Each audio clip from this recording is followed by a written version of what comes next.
Og du er så eventansvarlig. Ja. Hvad har I fundet ud af? At vi skal have et løb på jul. Hvad vil det sige? At vi har et løb, som alle kan være med til, og hele skolen skal være med til. Og det kan så være på løbehjul, rulleskøjter eller skateboard eller cykel. Alt hvad der er i jul, sådan set, udover sådan med motor. Okay. Ja, elløbehjul. Nej, det tror jeg ikke. Nå, okay. Hvad synes du om den idé? Jeg synes, den er meget god. Super, det var bare det.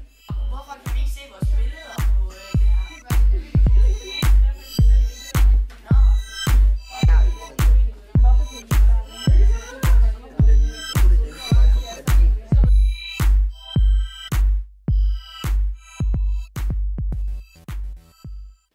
Og du er så i gruppen med de sociale medier? Ja. Ja. Hvad har I lavet på de sociale medier? Altså, vi har lavet så en Facebook-side og en Instagram-side, hvor folk sådan kan følge med i, hvad vi laver. Ja. Hvordan går det generelt for jeres gruppe? Det går godt. Super. Hvordan er samarbejdet med de andre grupper, hvis I har noget at få det? Altså, vi har ikke nået at få så meget sådan samarbejde endnu, men det skal nok komme. Super. Det var bare det.